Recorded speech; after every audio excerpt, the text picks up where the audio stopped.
Assalamualaikum warahmatullahi wabarakatuh. Bersama saya Coach Saiful. Okey, baik.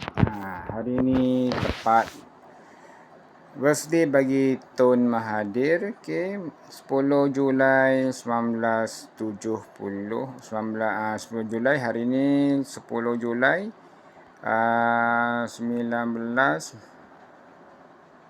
2026 lah, 10 Julai. Okey, hari Jumaat. Jatuh hari Jumaat Tun Mahathir punya birthday. Okay, 10 bulan 7 1925. Okay, bagi coach nak tunjukkan macam mana cara gunakan software ni untuk kita kira tarikh lahir Tun. Okay, jadi software ni aku dah buka. Okay, kita just masukkan nama Tun Mahathir.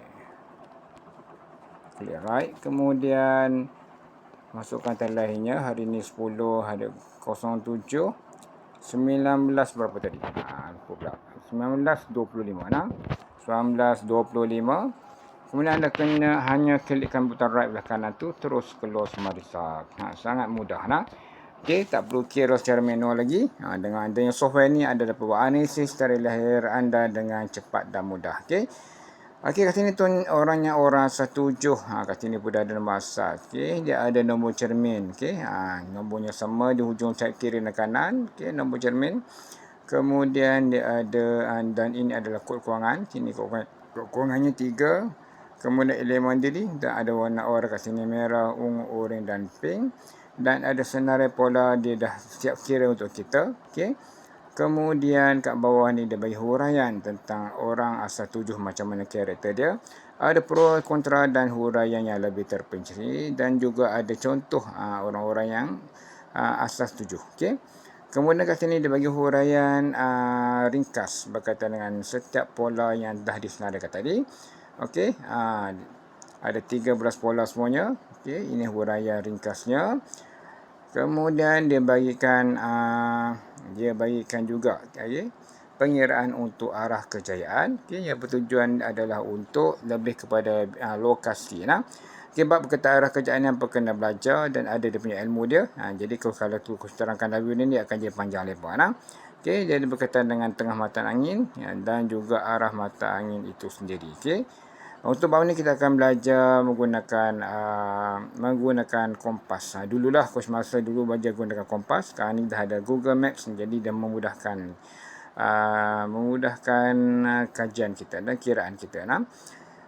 Okey, dan di dalam software ni juga dia bagi satu senarai yang sesuai untuk bidang pekerjaan ataupun kerjaya. Dan fokusnya dalam kerjaya yang sesuai berkaitan dengan elemen. Okey.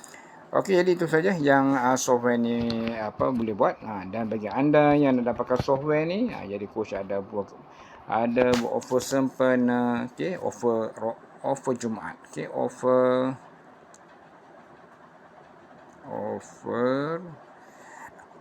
Jumaat.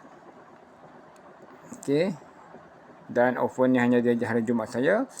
Jadi anda beli software dengan harga RM99, anda akan dapat lagi 2 software, iaitu software nombor telefon dan satu lagi software keturunan dan warisan. Okey.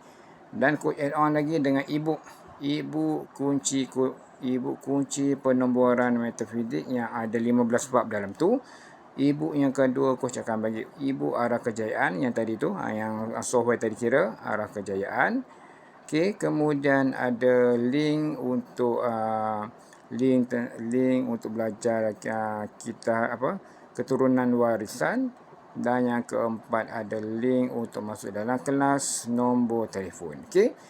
Okey, baik, jadi dapatkan offer ni sementara masih lagi ada harinya. Maksudnya hari ni hari Jumaat. Okey, dan sempat lagi untuk anda dapatkan offer ni. Boleh WhatsApp ataupun PM coach terus dan DM coach terus untuk dapatkan offer hari ini. Okey, semoga bermanfaat. Assalamualaikum warahmatullahi wabarakatuh.